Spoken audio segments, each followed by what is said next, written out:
Hello everyone, welcome to Heather's Home Kitchen. My name is Heather Klug. I'm a registered dietitian with the Karen Yance Women's Cardiac Awareness Center.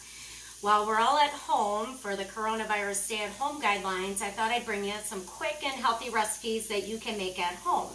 So today I'm making something called a white bean and chicken chili. So a little different take on the chili you're maybe used to eating.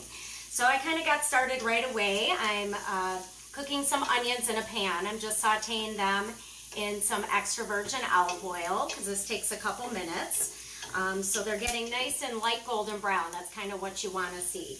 For the olive oil, I like to use an organic extra virgin olive oil from Kirkland Signature, which is from Costco. Or if you don't belong to Costco, you can also use the California Olive Branch extra virgin olive oil. Both of those are super high in antioxidants that are really good for your heart and also help keep your immune system nice and healthy. All right, so the next step with this, these onions are getting nice and golden brown. I'm going to add in some fresh garlic. Whenever possible, try to choose fresh garlic or use fresh garlic over the bottled stuff because you're going to get a more robust flavor out of it and you're going to get more of those healthy antioxidants and phytochemicals from it. So I like to use a garlic press. So here's one I have here. I did mince some of it a little bit ahead of time. I'm making a little room in the middle of my pan to put that in there. I'll just show you how I do the other one. If you have one of these at home or don't have one of these, you just pop it in there even with the skins on. And just make sure both those contraptions are in there, and then you just squeeze and it pops right out, and then you just scrape it off. All right, so we don't want to cook the garlic for too long because it can burn and it loses some of its healthfulness. So I'm just going to cook that for a short amount of time. Okay, now the next step is we're going to add in some low sodium chicken broth.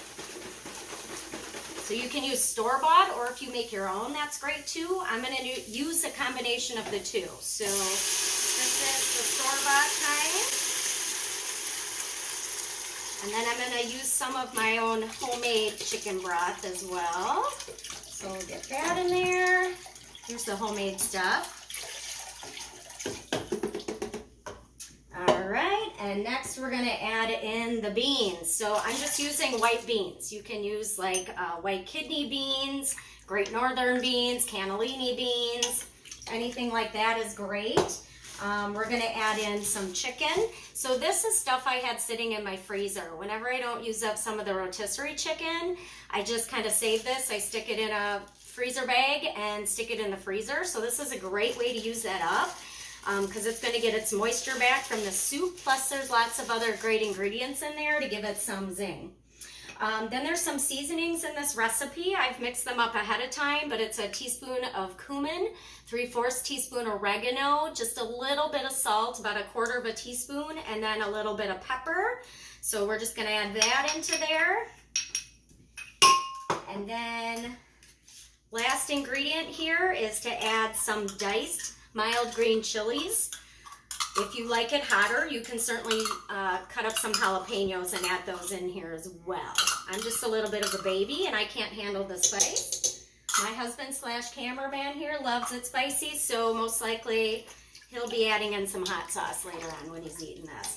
So then you just stir this. He's giving a thumbs up. So then you just stir this, and then really you're just going to cook it for about 30 minutes just so all the flavors can kind of melt. So bring it back up to like a boil. Once it's boiled for about a minute, put the lid on, turn it back down to a simmer, and again, just let it cook for about 30 minutes. Now this recipe does use beans from scratch, just so you know, so follow the directions that way.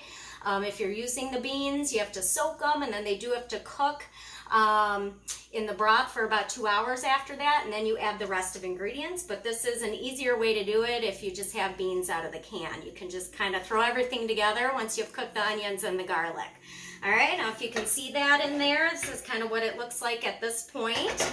And then over here, I have the finished product. So here's what it looks like in the bowl.